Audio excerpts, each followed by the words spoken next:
Selamat datang kembali para novelers di channel Bacain Novel. Kali ini Mimin akan lanjutin kembali bacain alur cerita novel, Fernando Menantu Kaya Raya, sambungan dari video sebelumnya. Tapi sebelum itu, jangan lupa bagi yang belum subscribe tolong di-subscribe, agar Mimin makin semangat upload alur cerita novelnya. Dan jangan lupa juga, aktifkan tombol loncengnya agar kalian tidak ketinggalan update terbaru dari channel ini. Selamat menikmati alur ceritanya. Bab 201. Fernando tidak menyangka bahwa dia akan bertemu dengan putra kepala suku Ami di sini. Fernando bahkan tidak menyangka bencana tambang emas tersebut sengaja dilakukan oleh suku Ami, dengan tujuan menipu ganti rugi. Pemuda indolen, apakah kamu pernah mendengar tentang suku Ami?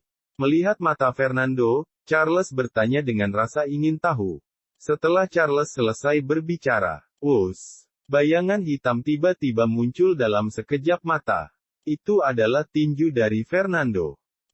Pukulan ini menghantam perut Charles dengan keras dan kecepatannya seperti bola meriam. Charles seperti layang-layang rusak, langsung terpental terbalik dan menabrak tembok dengan keras. Seluruh dinding bergoyang. Terdengar suara, brak. Tubuh tegapnya lagi-lagi membentur lantai, dan lantainya pun bergetar. Ya Tuhan, sakit sekali. Charles mencengkeram perutnya, dia merasa organ dalamnya terluka parah dan setiap tulangnya patah. Hal tersebut membuat Charles sangat kesakitan sampai wajahnya meringis. Semua orang yang ada di sana terdiam. Setelah beberapa saat, suara orang menghirup udara terdengar. Wajah Anam menjadi pucat karena terkejut, napasnya pendek, wajahnya penuh dengan ketidakpercayaan. Ini, bagaimana mungkin? Charles begitu tinggi dan kuat, dia adalah seorang pria berbadan besar yang diperkirakan memiliki berat lebih dari 200 kg, dia tidak menyangka dirinya bisa ditinju sampai terpental ke belakang oleh Fernando. Apakah tubuh Charles terbuat dari kertas? Charles memandang Fernando lagi, pupil matanya menyusut, seluruh tubuhnya gemetar ketakutan, dan keringat muncul dari belakang punggungnya. Kekuatan pemuda ini sangat menakutkan. Apakah dia manusia? Jelas-jelas dia adalah monster. Rosita juga terkejut sambil menutup mulutnya, kakinya menjadi lemas. Fernando ternyata sangat kuat. Dia tidak pernah menyangka bahwa tubuh Fernando yang kurus, bisa menghasilkan kekuatan yang menakutkan. Pemuda indolen, kamu berani memukulku. Charles terus terbatuk dan memandang Fernando dengan kaget dan tidak percaya. Tahukah kamu bahwa aku adalah mahasiswa internasional? Aku menikmati perlakuan khusus di Indolen. Jika kamu memukulku, itu artinya kamu menghina citra orang Indolen. Kamu merusak persahabatan antara Indolen dan Avanland. Oh, Tuhan! Kamu akan menyesali tindakanmu. Bertanggung jawablah. Aku akan memanggil polisi untuk menangkapmu dan menghukummu seumur hidup. Fernando memutar matanya, dia sama sekali tidak peduli dengan ancaman Charles. Jika kamu berniat belajar di luar negeri dengan tujuan menuntut ilmu dan memahami budaya Indolen, maka aku bisa mengatakan bahwa Indolen menyambutmu. Fernando memandang Charles dengan tatapan dingin. Tapi jika kamu datang ke sini dengan sikap angkuh dan ingin bermain-main dengan gadis Indolen, maka mohon maaf. Indolen tidak menerima orang seperti kamu, aku cuma bisa bilang bahwa lebih baik kamu enyah saja. Nak, kamu kira kamu siapa? Kamu berani berkata seperti itu? Apa jangan-jangan kamu memiliki kekuatan tersembunyi yang mendukungmu? Wajah Anam tiba-tiba menunjukkan raut menyindir. Ini adalah masalah dunia pendidikan, apa hubungannya denganmu, wahai pemuda pengangguran? Apa kamu berpikir dirimu adalah rekan dari Kementerian Pendidikan? Hei nak, kamu baru saja menyerangku, sekarang kamu menyakiti mahasiswa internasional dari kampus kami, kamu benar-benar mencari mati. Satpam, di mana Satpam? Anam berteriak, menyerangmu. Fernando tercengang. Aku baru saja melemparkan formulir di wajahmu, apakah itu bisa disebut penyerangan? Ini bukan penyerangan, paling banter ini bisa disebut sebagai perbuatan kasar Pak Anam, kamu adalah seorang guru, kamu pasti tahu arti dari penyerangan bukan? Saat dia berkata, Fernando menyeringai sambil menunjukkan gigi putihnya. Fernando meremas jari-jarinya sambil berkata, "Karena kamu tidak tahu, maka aku akan mengajarimu apa itu penyerangan. Kamu, apa yang akan kamu lakukan?" Anam gemetar saat tatapan Fernando tertuju padanya. Anam mundur beberapa langkah dengan ekspresi ketakutan di wajahnya. Bahkan Charles saja kalah setelah ditinju oleh pemuda ini. Jika Anam ingin melawan, dia sama sekali bukan tandingan pemuda ini.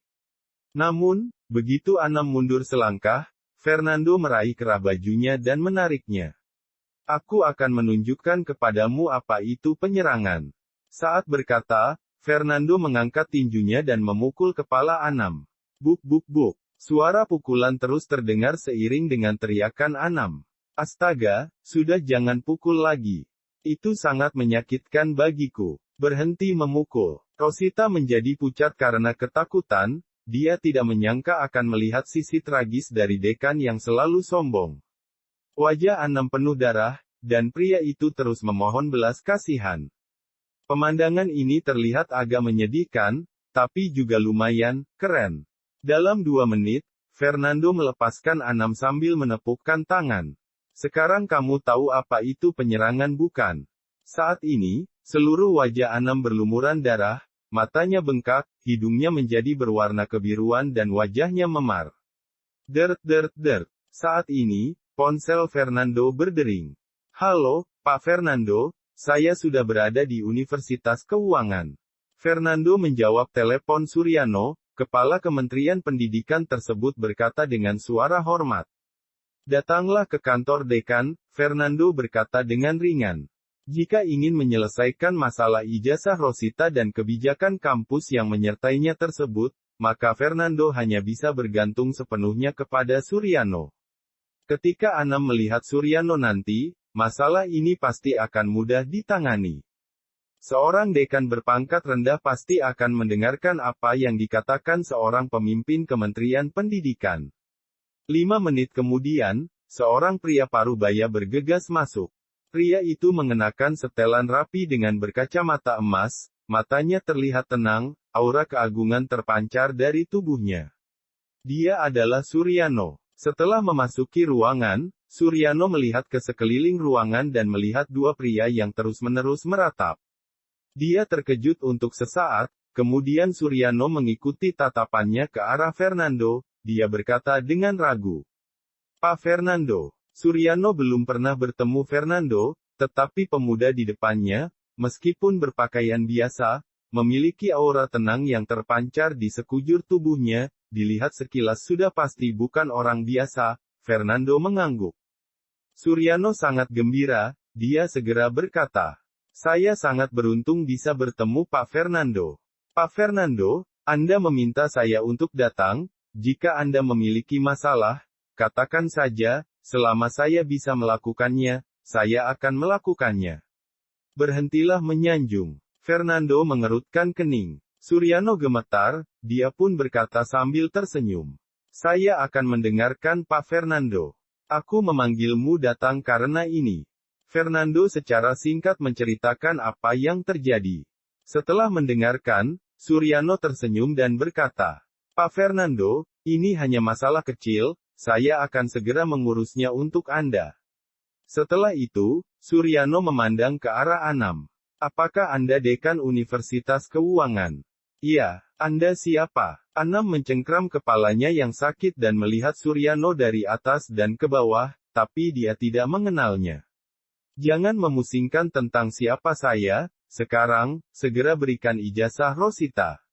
Selain itu, kebijakan pendampingan Universitas Keuangan akan dibatalkan mulai hari ini." Suara Suryano serius dan tidak bisa dibantah. "Selain itu, perlakukan mahasiswa internasional itu sama dengan mahasiswa biasa. Dia harus tinggal satu asrama 4 orang dengan mahasiswa lainnya." "Haha, kebijakan konyol macam apa itu? Mahasiswa asing datang dan mereka diperlakukan spesial dari yang lain. Anda juga menyuruh mahasiswi menemaninya. Dia bisa tinggal sendirian di satu asrama. juga memiliki pendingin ruangan dan penghangat air. Aku rasa, jika saudara Anam dipindahkan ke zaman kuno, Anda pasti adalah budak orang asing. Sekarang lakukan seperti yang ku bilang. Bab 202. Melakukan apa yang kamu katakan. Anam menatap Suryano dengan dingin lalu bertanya. Siapa kamu? Beraninya berbicara padaku seperti itu. Aku adalah dekan Universitas Keuangan Lautan Timur, ijazah Rosita tidak akan aku berikan. Kebijakan universitas kami diputuskan oleh pihak universitas. Jabatan apa yang kamu miliki untuk mengatakan itu? Suryano tercengang dekan ini, dengan pendidikan yang dia miliki, berbicara dengan cara seperti itu. Siapa dia? Dap dap dap. Terdengar suara langkah kaki datang. 7 atau 8 orang penjaga keamanan berlari masuk. Pak Anam, Anda kenapa? Melihat wajah Pak Anam yang berdarah, para penjaga keamanan mengelilinginya dan bertanya dengan penuh kekhawatiran. Kalian semua tuli. Sudah berapa kali aku memanggil kalian? Bagaimana bisa kalian baru datang? Anam menatap penjaga keamanan dengan marah. Maaf Pak Anam. Kantor Bapak berada di lantai atas, sedangkan kantor kami ada di bawah.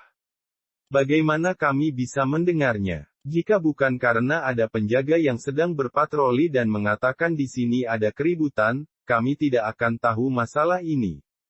Salah satu penjaga keamanan menjawab dengan senyum. Ya sudah, berhenti bicara omong kosong bawa 2 orang ini, tangkap mereka untukku. Tangan Anam menunjuk ke arah Fernando dan Suryono. Yang satu sudah berani melawan seorang dekan, satu lagi tidak tahu muncul dari mana. Beraninya mereka menuding mengenai kebijakan universitas kita. Tangkap dan pukul mereka, kemudian panggil polisi. Dan juga, panggil rektor. Ada seorang mahasiswa asing yang terluka, ini masalah penting yang harus ditangani oleh rektor. Baik, Pak Anam. Para penjaga keamanan itu segera bubar. Ada 3 yang menuju ke arah Fernando dengan membawa tongkat di tangan. Mereka hendak memukul bahu Fernando. 4 lainnya mengelilingi Suryano, 1 lainnya berlari keluar untuk mencari rektor. Tak, tongkat itu belum mengenai badan Fernando, tetapi sudah lebih dulu ditangkis oleh telapak tangannya. Sorot mata Fernando dingin dan kaki kanannya menendang ke depan. Pang, pang. Para penjaga keamanan belum sempat merespon, tapi sudah lebih dulu ditendang. Di sisi Suryano, keadaannya tidak jauh lebih baik. Dia memang adalah orang terpelajar, tetapi tidak memiliki kekuatan. Bagaimana dia bisa melawan 4 orang petugas keamanan? 3 penjaga keamanan telah dikalahkan oleh Fernando. Suryano jatuh dengan luka memar di wajahnya. Ada tongkat yang mengenai wajahnya, langsung mengenai 2 gigi depan, berlumuran darah dan terlepas. Ini sakit sekali, teriak Suryano. Dia marah seakan kepalanya akan meledak, matanya memerah. Benar-benar, beberapa petugas keamanan sekolah berani memukulku. Kalian benar-benar kurang ajar. Siapa kamu, apa yang tidak bisa kupukul? Anam mencibir dan berteriak, pukul mereka, pukul sampai mati. Para penjaga keamanan yang menerima perintah, menambah kekuatan di tangannya. Pang, pang, tongkat besi mengenai bahu, punggung dan perut Suryano, rasa sakit di wajahnya telah berubah menjadi memar. Kurang ajar, kamu hanya seorang dekan, kurang ajar Suryano berteriak. Dap dap dap, suara langkah kaki datang, penjaga keamanan yang baru saja keluar, datang dengan seorang pria parubaya. Pria parubaya ini mengenakan setelan baju adat, dengan janggut kecil di dagunya dan tatapan matanya yang tajam. Bapak Rashid. Mata Anam berbinar dan segera menyambutnya. Jarinya menunjuk ke Fernando dan Suryano, anak ini memukuli saya, dan melukai seorang mahasiswa asing. Orang ini, menuding kebijakan universitas kami dan mengaturnya. Menyuruh kita membatalkan kebijakannya. Rektor, Anda harus mengurus hal ini. Oh. Bapak Rashid mengerutkan keningnya. Dia tidak membayangkan seseorang datang ke Universitas Keuangan Lautan Timur untuk membuat masalah. Aku ingin lihat siapa yang berani membuat masalah di sini. Sorot mata Rashid dingin dan dia melihatnya. Ketika dia melihat Fernando, dia langsung melewatinya. Namun ketika melihat Suryano, Rashid tertegun. Suryano Wahid, dari Kementerian Pendidikan. Tubuh Rashid gemetar. Dia sungguh tidak menyangka orang yang dipukuli di hadapannya, adalah Menteri Pendidikan Kota Lautan Timur, Suryano. Dan saat ini, Suryano yang telah dipukuli, terlihat menyedihkan. Hidungnya memar dan mulutnya penuh darah. Kacamatanya jatuh ke lantai dan hancur karena diinjak, sungguh menyedihkan. Rashid Zahir, apakah kamu mencoba memberontak? Kamu membiarkan bawahanmu memukulku. Suryano melihat Rashid, marah dan berteriak. Kamu tidak pantas menjadi rektor di sini. Bapak Suryano, saya benar-benar tidak tahu. Wajah Rashid pucat pasi dan berteriak. Berhenti. Semuanya berhenti. Kalian semua, cari mati. Beraninya memukul Pak Suryano. Pak Suryano yang mana? Anam tertegun. Para penjaga keamanan itu juga berhenti, menatap Rashid dengan penasaran. Bapak Suryano, Menteri Pendidikan Kota Lautan Timur, Suryano Wahid. Siapa lagi selain dia? Rashid menghentakkan kakinya dengan marah, dasar idiot. Manusia bodoh. Bahkan tidak mengenal Pak Suryano. Bapak Suryano. Saat ini, Anam dan petugas keamanan, semuanya tercengang. Melihat pria paruh baya itu dengan tatapan kosong. Dia adalah Suryano Wahid, Menteri Pendidikan. Duar. Diri Anam bergetar, bagaikan disambar petir, seluruh tubuh menggigil ketakutan, dan keringat mengalir di punggungnya. Siapakah Suryano? Seluruh pendidikan di Kota Lautan Timur, di bawah kendalinya. Posisinya berbeda jauh dengan dia yang sebagai seorang dekan. Tapi sekarang, aku membiarkan orang memukulnya. Memikirkan hal ini, membuat gigi Anam gemeretak. Hatinya rapuh seperti abu, penuh dengan keputusasaan. Habislah sudah. Keji, benar-benar keji. Suryano mengambil kacamatanya yang tergeletak di lantai, sekujur tubuhnya dipenuhi dengan amarah. Dia menarik napas panjang. Rashid, katakan bagaimana kamu akan menangani masalah ini. Jika kamu tidak memberiku jawaban yang memuaskan, berhentilah sebagai rektor. Posisimu akan aku ganti dengan orang lain. Pak Suryano, saya tidak tahu Anda akan datang. Rashid terbata-bata, masalah ini, sama sekali tidak ada hubungannya denganku. Jika saya tahu itu adalah Anda, meskipun saya diberi 10 keberanian, saya tidak akan berani berbuat kasar padamu. Dekan yang ada di bawahmu, tidak mengenali Menteri Pendidikan, itu adalah kelalaianmu. Suryano mendengus dingin. Rashid mengalihkan pandangan, menggertakkan gigi dan mengangkat kakinya. Pang! Kakinya menendang punggung Anam. Anam berlutut di depan Rashid. Anam Hartati, kamu benar-benar buta. Tidak mengenal Pak Suryano. Segera minta maaf padanya. Rashid berkata dengan dingin. Setelah meminta maaf, biarkan orang lain mengambil posisimu sebagai dekan. Wajah Anam tampak pucat pasi dan mulai memohon.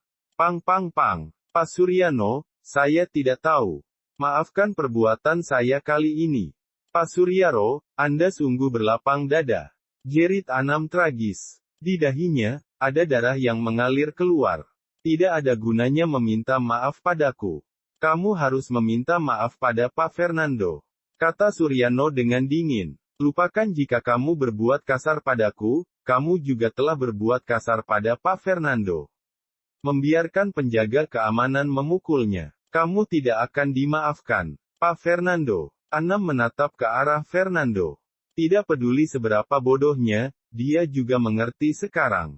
Bahkan Suryano yang begitu menghormatinya, identitas anak muda ini, pasti tidak bisa diremehkan. Bab 203. Anam memutar tubuhnya dan memohon ke arah Fernando. Pak Fernando, Anda berhati besar dan tidak perhitungan. Maafkan aku kali ini. Fernando menatap Anam dan berbicara datar. Bisakah kamu memberikan ijazah Rosita? Bisa, tentu saja bisa. Anam langsung menjawab. Dia berdiri dan melangkah ke laci meja untuk mengeluarkan ijazah, lalu menyerahkannya kepada Rosita. Rosita, ini adalah ijazahmu. Ijazahku. Mata Rosita berbinar-binar. Dengan hati-hati mengambil dan melihat, itu memang ijazahnya. Kebijakan pertemanan ini, bisakah dibatalkan? Fernando bertanya lagi. Wajah Anam sedikit berubah, Pak Fernando, hal semacam ini, saya tidak bisa memutuskannya sendiri, hal ini, harus bertanya kepada Pak Rashid. Anam menatap ke arah Rashid. Tentu saja bisa dibatalkan. Rashid segera menjawab. Yang benar saja Kementerian Pendidikan telah datang kemari, kebijakan ini pasti harus dibatalkan. Jika tidak dibatalkan, dia akan berhenti sebagai rektor. Fernando mengangguk, aku sarankan kalian lakukan pemeriksaan. Amati dengan benar, tujuan para mahasiswa asing yang datang ke Indoland. Apakah untuk belajar dan mempelajari budaya Indonesia, atau mereka datang dengan niat jahat? Jangan khawatir, kami akan memeriksanya satu per satu. Semua mahasiswa asing yang berniat jahat, akan dikirim pulang. Tubuh Rashid bergetar dan langsung menyetujuinya. Fernando mengangguk, tidak berbicara lagi. Kedua tangannya diletakkan di belakang, dan berjalan keluar ruangan. Masalah ini, berhasil diselesaikan. Pak Fernando, Rosita dan Suryano berteriak dan bergegas mengikuti Fernando. Setelah keluar dari kantor, Fernando mengeluarkan ponselnya dan menelepon Yasri. Halo, Pak Yasri, masalah bencana tambang emas di Avanland, biarkan pimpinan keluarga yang selidiki. Mungkin seseorang dari suku Avanland yang sengaja melakukannya, untuk menipu kompensasi. Apa, benarkah? Di ujung telepon, suara Yasri sedikit berubah. Karena bencana tambang itu, keluarga Lukman kehilangan lebih dari miliaran dolar untuk kompensasi. Dia tidak menyangka ada dalang di belakangnya. Tenang Pak Fernando, saya akan menyuruh orang menyelidikinya. Jika ada seseorang yang mengatur di belakangnya, dengan kemampuan intelijen yang kuat dari keluarga Lukman, selama ada petunjuk, pasti akan membuahkan hasil, Yasri berkata. Fernando menutup teleponnya, saat ini Suryano dan Rosita telah mengejarnya. Pak Fernando, mari makan siang bersama. Suryano berkata dengan senyum, Anda memberikan kontribusi yang begitu besar terhadap sistem pendidikan kami di Kota Lautan Timur. Semua karyawan ingin menemui Anda untuk berterima kasih atas cinta yang Anda berikan. Mendengar ucapan ini, Rosita memandang Fernando dengan bingung. Apa yang telah dilakukan Fernando hingga membuat Suryano bersikap seperti itu? Untuk sesaat, anak muda ini kembali menjadi sosok yang misterius baginya. Tidak perlu, aku tidak tertarik dengan perjamuan atau apapun itu. Fernando melambaikan tangannya, Suryano tersenyum, tetapi tidak marah. Baik, kalau begitu. Oh ya Pak Fernando, pembangunan konstruksi sekolah dasar di daerah miskin, telah disetujui. Setelah beberapa saat, pembangunan itu akan secara resmi dimulai. Pada saat itu, saya ingin mengundang Pak Fernando untuk berpartisipasi dalam upacara pemotongan pita. Lagi pula, jika tidak ada Pak Fernando, tidak akan ada pembangunan sekolah dasar ini. Nama sekolah dasar pun belum ditentukan. Pihak kami berharap Pak Fernando dapat memberi sebuah nama untuk sekolah dasar ini. Fernando mengerutkan dagunya dan berkata, ini boleh saja. Beritahu aku waktunya kapan, aku akan pergi. Dia ingat dengan Kak Rosmah dan Hartini, yang tinggal di daerah miskin. Dia tidak bertemu dengan mereka dalam waktu yang lama, serta tidak tahu bagaimana kehidupan mereka. Jika pembangunan sekolah dasar selesai, Hartini bisa langsung bersekolah di daerah miskin, tidak perlu berjalan jauh setiap hari. Mengenai nama untuk sekolah dasar Fernando berpikir, namai dengan, Sekolah Impian Nando. Sekolah Impian Nando. Mata Suryano berbinar, impian, luar biasa. Di masa depan, jadilah orang yang luar biasa. Nama yang bagus. Saya berharap anak-anak di daerah miskin dapat mengerti arti dari nama itu. Fernando tersenyum dan tidak banyak bicara. Pada saat yang sama, di kantor dekan. Halo, ayah. Charles sedang mendengar telepon dari ayahnya, kepala suku Ami. Charles. Sekarang, segera, cepat beli tiket pulang, ada suara yang tak terbantahkan di telepon. Ayah, ada apa? Charles terkejut, aku baru saja tiba di Indoland belum lama. Mengapa kamu menyuruhku pulang? Aku tidak ingin pulang. Aku sangat menyukai tempat ini, terutama perempuan Indoland.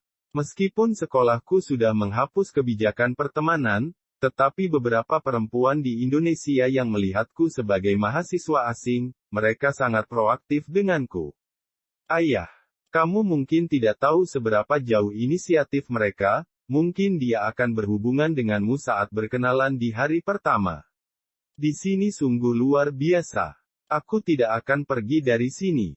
Charles bersikeras. Oh Tuhan, saat sekarang ini, di benakmu hanya memikirkan perempuan Indoland saja. Dasar babi. Ayah Charles memarahinya. Ayahmu ini, akan segera dipenjara. Tambang emas suku kami juga akan direbut orang. Saat itu, kamu tidak mempunyai uang. Bagaimana kamu akan bermain dengan para perempuan Indoland itu? Apa? Mengapa ini bisa terjadi? Charles terkejut. Kami sengaja menciptakan bencana tambang untuk mendapatkan kompensasi. Masalah ini telah diketahui oleh keluarga Lukman. Ya Tuhan, ayah tidak mengerti semua ini dilakukan tanpa ada celah. Mengapa bisa ketahuan? Ayah Charles bingung. Masalah ini, hanya kamu dan ayah yang tahu. Kamu berada di Indonesia, siapa lagi yang bisa membocorkannya? Saat ini ekspresi wajah Charles berubah dan sulit untuk dipahami. Dia baru saja mengatakan pada dekan, mengenai masalah bencana tambang yang disengajakan agar mendapatkan kompensasi. Apa mungkin tadi keceplosan dan informasi itu tersebar sampai ke suku? Dan baru saja, Pak Fernando juga mendengar informasi ini. Yang paling penting, dia bermarga Lukman. Keluarga Lukman. Keluarga Lukman. Memikirkan hal ini, hati Charles menjadi sangat terkejut. Oh, ya Tuhan, mungkinkah Pak Fernando itu adalah orang dari keluarga Lukman? Charles membuka mulutnya karena terkejut, dan menggelengkan kepalanya. Tidak mungkin. Tidak mungkin. Tidak ada kebetulan seperti ini di dunia. Pak Fernando itu, hanyalah Lukman yang biasa. Tidak mungkin dia adalah orang keluarga Lukman. Charles, ada apa denganmu?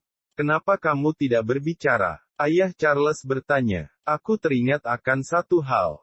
Tapi sepertinya itu tidak mungkin. Charles berkata dengan jujur. Si idiot ini. Dasar babi. Saat sekarang ini, apa lagi yang kamu pikirkan? Cepatlah kembali saat aku di penjara, ada banyak masalah di suku yang perlu kamu urus. Baiklah, aku akan membeli tiket sekarang. Charles berkata dengan tak berdaya.